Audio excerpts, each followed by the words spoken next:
Hey, this is Lindsey Purcell. I am invited to participate in this tree conference call from TreeStuff.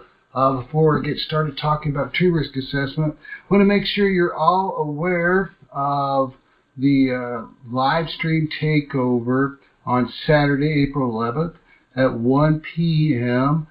Nick Araya is he's a famous woodturner, I understand. He does a lot of presentations on his own Facebook page, but he's going to be taking over the live stream for TreeStuff. So check out Facebook and get signed up for that. I'm sure it'll be really cool. Saturday, April 11th at 1 p.m. So welcome to Tree Conference Live. My name is Lindsey Purcell with Purdue University. Well, hopefully you're enjoying dinner or a cold beverage at this hour, and we'll enjoy talking about tree stuff. I always love self-proclaimed tree nerd and enjoy talking about it any chance I get the opportunity. My job is an instructor at Purdue University. I just shut the door. My cat was freaking out. Instructor at Purdue University. I teach in the Forestry department. Also the chapter exec for the Indiana chapter of the ISA. Board certified master arborist and registered consulting arborist. And my previous life, I was a city forester in Indianapolis and worked for a tree care company, so been in this business for a long time. One of the things I want to talk about tonight is tree risk assessment, but we failed to inform everybody that this is going to be about primarily tree risk assessment up high. We all look at trees whenever and inspect trees whenever we throw a rope up there, but there's a lot of risk factors that we don't necessarily pay close enough attention to, I believe, when we're working at height with ropes. And also my research and literature reviews, there isn't really a whole lot of information available specifically for the climbing arborist regarding climber assessment of trees relative to risk of failure with trees. Where it all starts is with the work plan. So, obviously we all do a work plan, either consciously or subconsciously. We kind of create that development in our head of how we're going to dance with the tree, especially when it comes to pruning, working it. But it applies to all aspects of climbing, whether we're dismantling the tree for removal, or we're pruning, improving crown health, doing perhaps a tree risk assessment up in the canopy. But irregardless, whenever we run into a situation where we can't get either spider lift or aerial lift device of any kind, we want to make sure that we understand the responsibilities and the safety that comes with climbing with the rope. And the the risk increases with the technical demands of the tree. So whether we're pruning, just basic pruning with a handsaw, or we're pruning with chainsaw, or disassembling the tree for rigging or for removal, but we need to pay attention to the condition of the tree as far as health, because that amplifies that level of risk even more. And with the onset of emerald ash borer, we're obviously living in those times where we're removing a lot of ash trees, especially in Indiana and the Midwest. There's a whole different type of set of circumstances that we need to pay attention to. Obviously, the integrity of that tree has degraded tremendously, and a lot of companies have protocols in place where they do not allow climbers to enter the tree with a certain percentage of dead canopy. And so, obviously, we need to take special precautions when we're in those situations. Now, we have an overabundance of equipment, plethora of equipment. I mean, everybody salivates when they get on, the TreeStuff website and look at all the cool stuff. And I'm just as bad, I am a gearhead as well. And also, I really got a good excuse because I have students every year that I teach or introduce climbing to, so they get to try out all the cool new stuff as well. But obviously there's a lot of equipment, a lot of choices from saddle to rope, all the hardware in between. each with their own working load limit and static metrics. Literally, they hold tons, or we're familiar with kilonewtons of weight. 5,000 pounds or up to 24, 28, 23 kilonewtons, whatever. However, the failure, regardless of what that holds, I mean, you can hold a car up with that rope and saddle, but regardless of that strength in your equipment, failure always occurs at the weakest point in our system. And I think that biggest issue that we need to be concerned with is what I call the tip, or the tie-in point. There lies our weakest link, because what we're doing is we're throwing all this equipment which holds lots of weight, and we trust our ropes, but do you trust your tying point? I don't know if it's ever happened to you, but I've had situations where I have climbed the tree, and we try to get that high vantage point, that high tying point, and oftentimes, full canopy, you can't see what's going on there. And so, as a result, then you just go ahead and climb up. But have you ever climbed up to your tying point and look at it and go, wow, or something more demonstrative, and think that's not a very good tying point, and you move it? Well, that's happened to me, and it's often because either I'm negligent in really inspecting that tying point, mainly because of visibility, or I spent 20 to 30 minutes trying to get that tying point that I wouldn't give up on because I'm stubborn.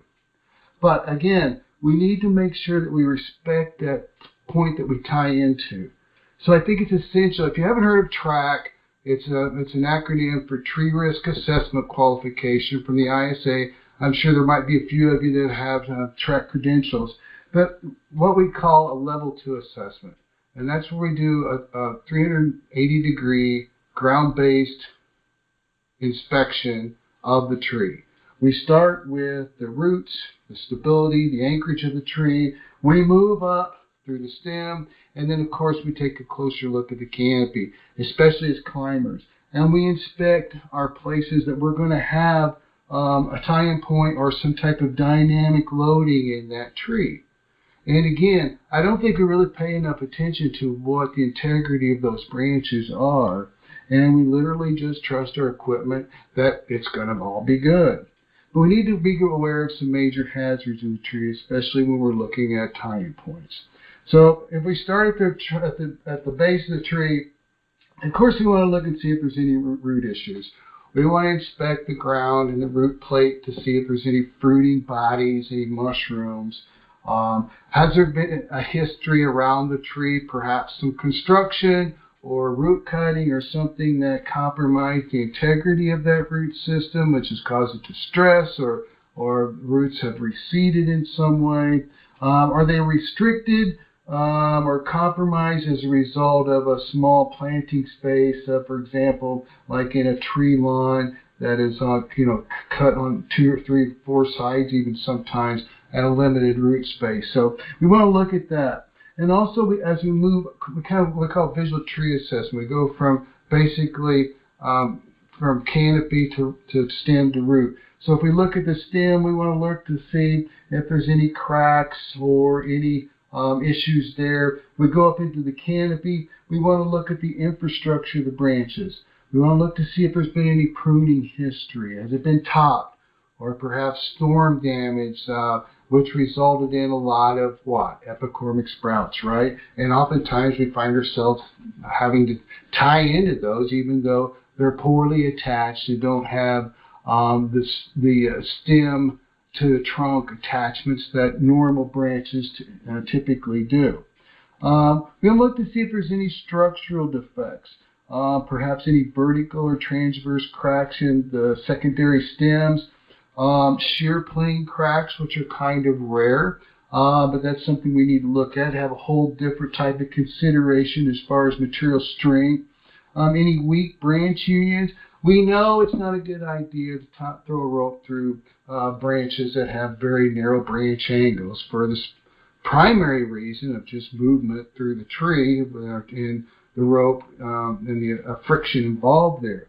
But the thing we may not be seeing when we are forced into that situation is there any included bark or associated decay with that? Now, lots of research has been done on that, where if you have included bark and some associated decay with that narrow branch union, the risk of failure increases by up to 70%. That's a significant increase to a normal branch attachment. And the thing is you're 30, 40 feet below that tie-in point or that tip. And as a result, you can't see that. So oftentimes you're not aware of it. Also, we'll look to see if there's any utilities. Also, if there's any critters or bugs. You know, I'm sure a lot of you have had some dispute with squirrels or raccoons or possums. You know, anything up there. We're in their habitat, man. So, I mean, we're in their world, so we're kind of unwelcome guests a lot of times and disrupting their environment, so they get a little upset with us. But those are things we need to be looking at, so we're not startled, obviously, during the process.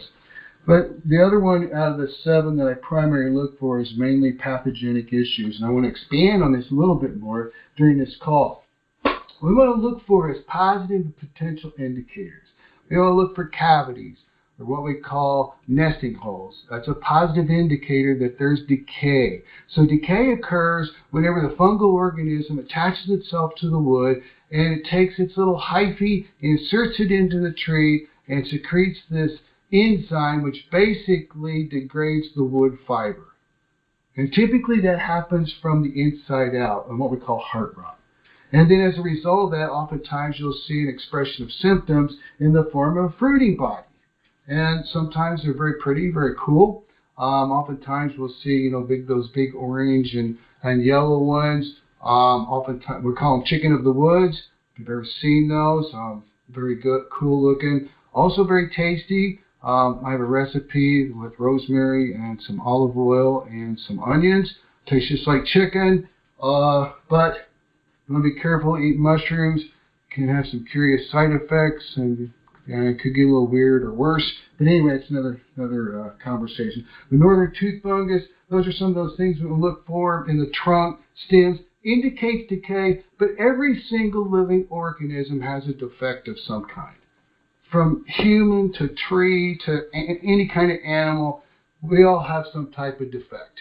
And so as a result of that, then we have to be careful with identifying and take due diligence when it comes to looking for those defects, because that's going to affect the integrity of your system and climbing and your safety. So it's important that we understand the types of diseases that affect what we call the material strength of the wood. And does it reduce the plasticity of that wood and bending of that tree without it breaking? So it's a critical in determination of having a good secure time point is being able to identify those wood decaying organisms. I think one of the most important tools not found in most people's climbing gear is a pair of binoculars. And I've started using those more and more, mainly because I'm getting old and can't see as well, but you'd be amazed at some of the things you might see as a result of using those glasses. It's worth the money to get a decent set of binoculars, throw them in the truck with you. You know, you can use them for a lot of other things too, but it'll allow you the ability to take a better, closer, safer look at your tie-in point and be certain that your entire system from the stem to your saddle is secure and safe. So some of the things we want to look at basically can be broken down into two different types of decay issues when it comes to climbers primarily, and that's either heart rot or sap rot. So if we can identify between those two, we can identify what to expect as far as likelihood of failure or concerns as far as risk when it comes to, you know, rigging off a tree or climbing, or when you're dismantling it, you know, what you expect when you shock load that area with dynamic loading there. But those are the kinds of things we need to look at. By the way, if you have questions, I see there's one in the queue here. Press *6, and I'll get to those as soon as I get done here. But knowing a little bit about those, for example, heart rot. Typical ones that we see, again, like I said earlier, was Pleurotus or Latiporus, Oxyporus. Pleurotus is a really important one because it's also a saprot as well as a heartwood sap, or excuse me, sapwood rot. We'll get more into that in a minute. But also looking at the root and butt rots. What kind of industry? My wife always asks, "What kind of industry are you working in? You're talking about butt rots." She's a nurse, so she don't really care any. But it doesn't bother her. Anyway, armillaria. We know armillaria is a very aggressive disease that also attacks proactively. Most of our fungal organisms or pathogens of opportunity mean have some type of wound or invitation to get in the tree, where armillaria is much more serious and it can just attack a healthy living tree. Now, again, heart rots, most of your fungal organisms invade the tree and decay from the inside out. That's why I call it heartwood rot. Thing to be aware of as far as stability is we want to make sure that this is an old U.S. Forest Service guideline where the minimum requirements are 2 to 3 inches of sound shell for every 6 inches of DBH. So, if you've got a large tree, you can kind of get an idea. If you're not certain, you can do some resistance drilling or increment pour and kind of get an idea of how much sound shell there is. Sometimes just by pinging it with a fiberglass hammer will give you a good idea of how hollow it is. But again, not all hollow trees are dangerous. It's about the extent and location of that decay that makes all the difference in the stability of that tree. But heart rots really don't have as great impact, I think, on climbers as sap rot.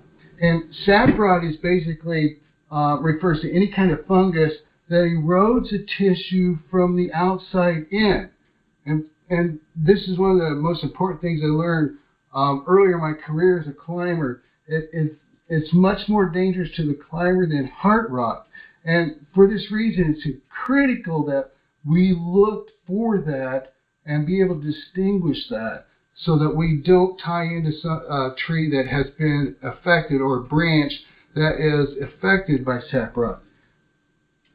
Your estimated likelihood of failure is increased by 40% if that tree limb has been affected with some type of sapwood rot.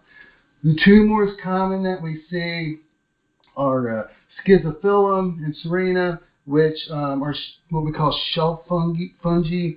And they basically look like little smaller fruiting bodies that cover large areas of the wood. It kind of found in groups.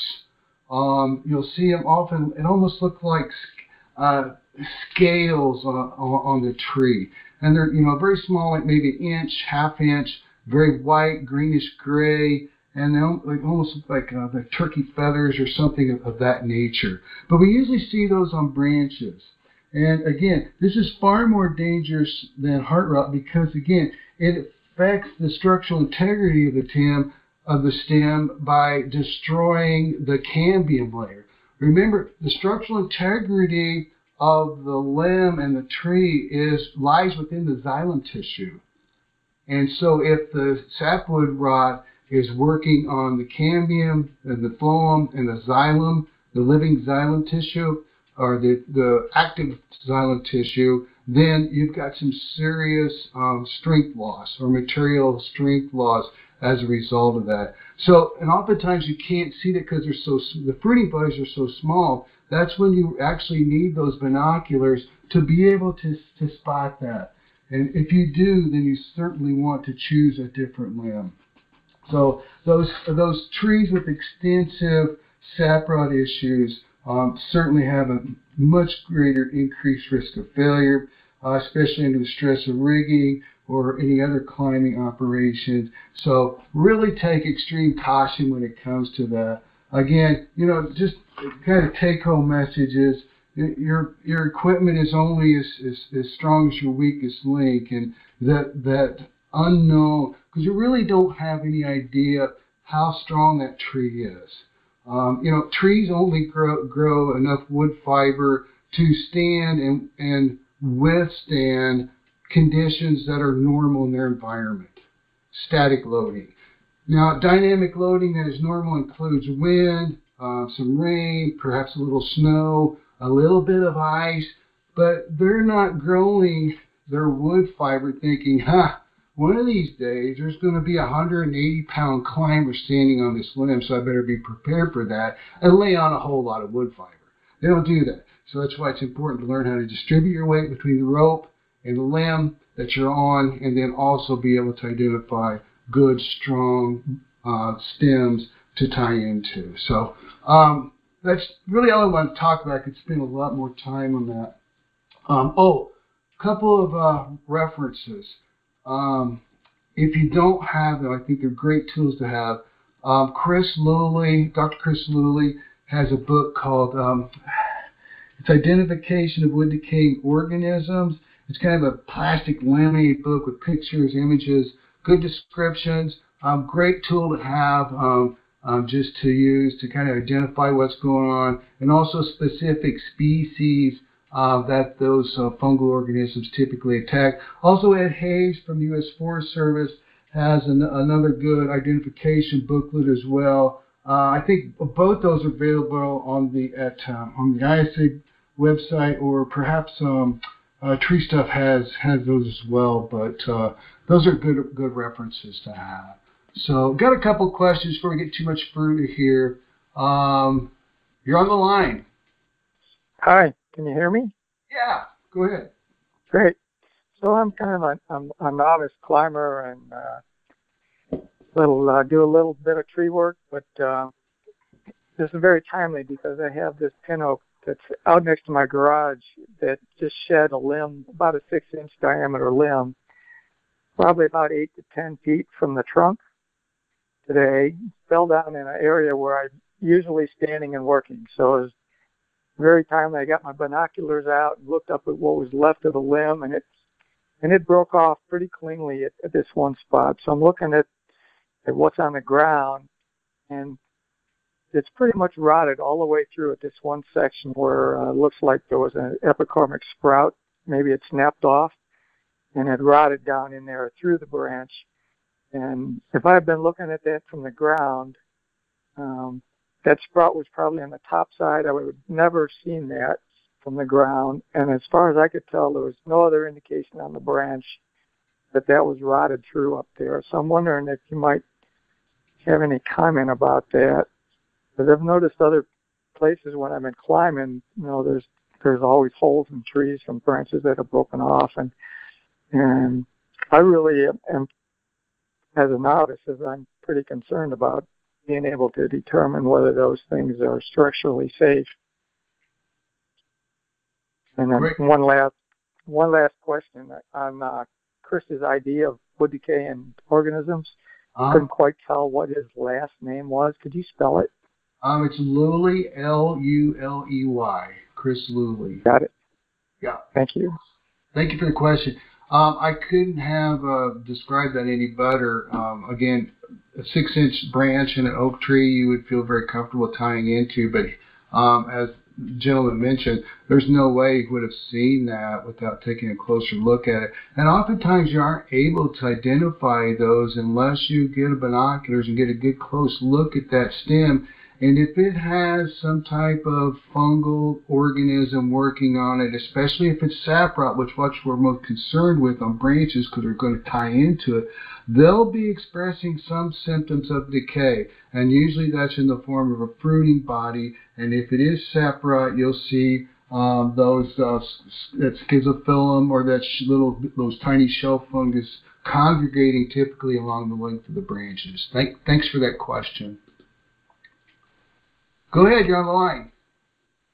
Hello. Yes, welcome. Oh, thank you. You've been talking about schizophyllum. Can you compare it with this mushroom that I think is quite similar, that is called Serena unicolor?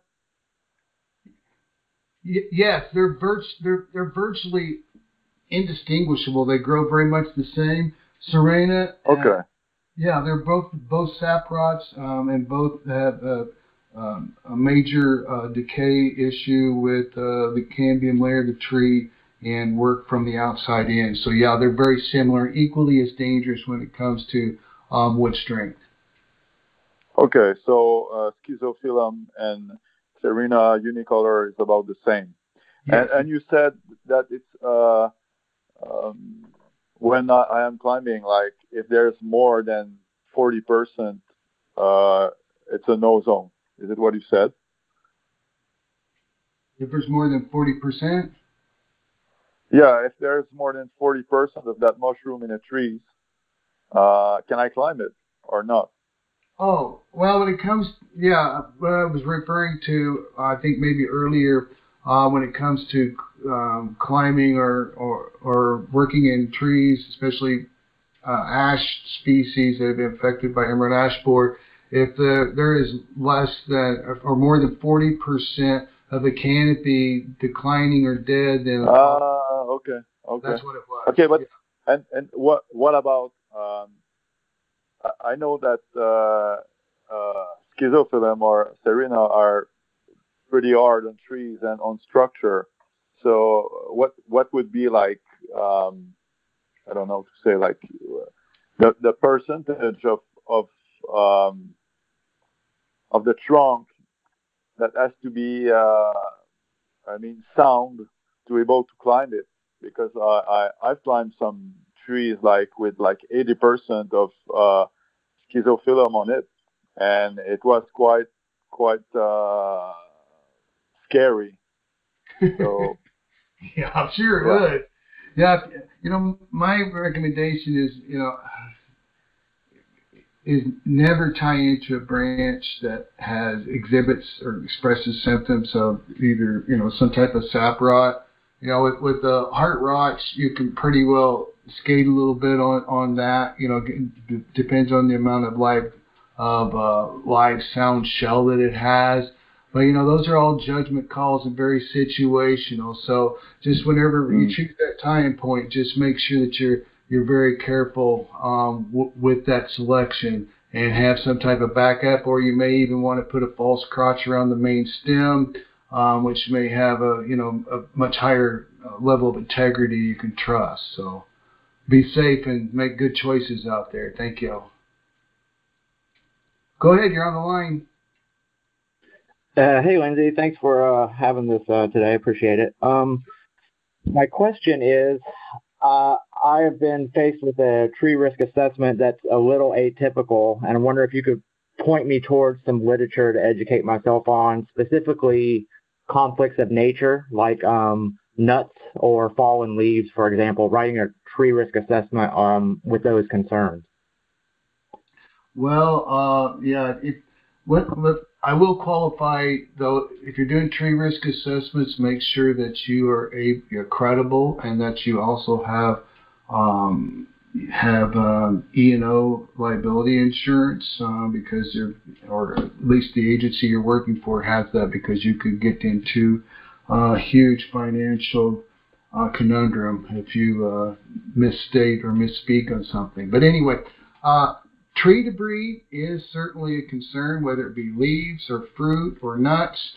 I have been able to have recommendations for a tree removed because of the excessive amount of fruit that it shed. It was a large oak tree, beautiful oak tree in front of a nursing home, but there was a lot of opportunities there for injury for the residents, and as a result, it had to be removed. Of course, it's one of the last things I wanted to do, but there's nothing else that can be done. So if you can support your claim that it does present a nuisance and an unacceptable level of risk for the tree owner, then you present your recommendations, and as the tree risk assessment BMPs state, you present the list of options for mitigation, but the tree owner or client makes the final decision on their mitigation choices. So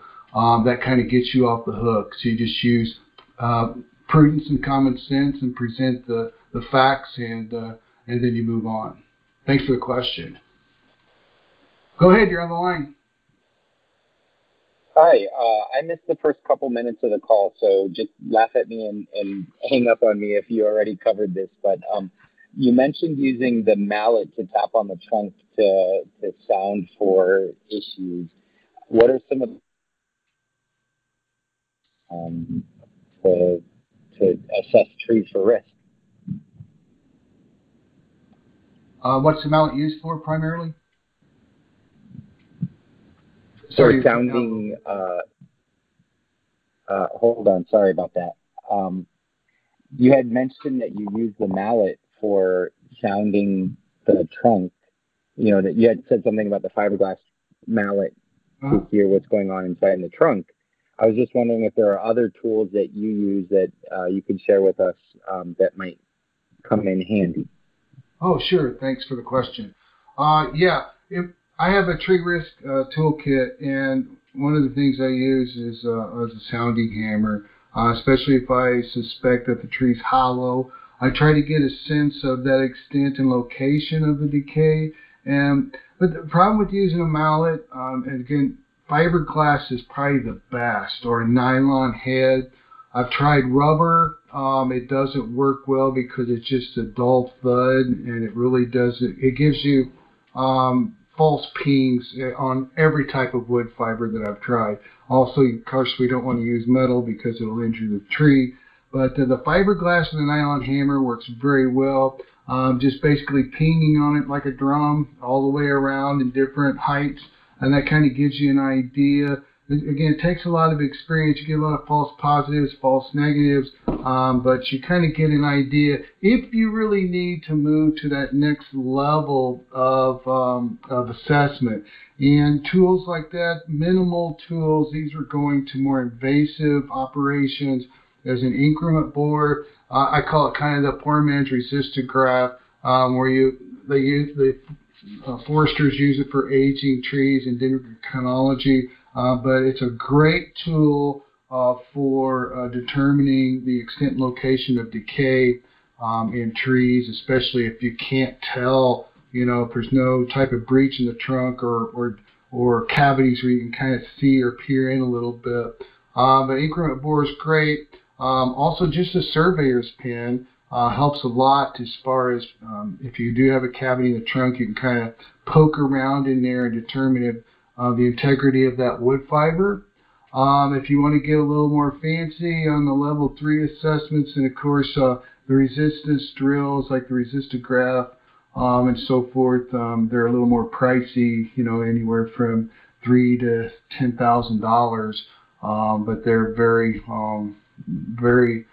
demonstrative in being able to reveal the extent and location of decay. So those are some of the best tools. But yeah, in your kit, you should certainly, I highly recommend an increment bore of at least 15-inch length, because they're easy to use and you can really tell a lot on the growth rings and where that decay is actually located, and make really good informed decisions on the integrity of that tree and as far as stability and where that decay is located. So also, if anybody doesn't feel like getting on the line asking questions, feel free to email me. I can be found on the web pretty easy. Google my name, or you can get it from TreeStuff, but it's LAPURCELL at Purdue.edu. Be happy to help you or point you to any resources. Also, highly recommend those of you who aren't certified arborists to do so, and also highly consider getting that tree risk assessment qualification. It's certainly an investment in you personally and professionally, and you will be amazed at how much more aware you'll be of conditions in the tree, and also how much more you'll see literally from that perspective as a climber, and feel much safer about attaching yourself to that tree as you're ascending and working in those trees. So that's really about all I have. I think I've answered all the questions. Really appreciate you spending time with me this evening. Don't forget Saturday, Nicaragua at 1 p.m. And I want to thank TreeStuff for inviting me in on this call. And it's good to hear from you. Be safe out there, especially in the midst of this pandemonium of the pandemic. The COVID virus, I call it virus interruptus because it's just interrupted about everything in life that we want to do. But be safe out there and be careful. So thanks everybody, and look forward to meeting you soon.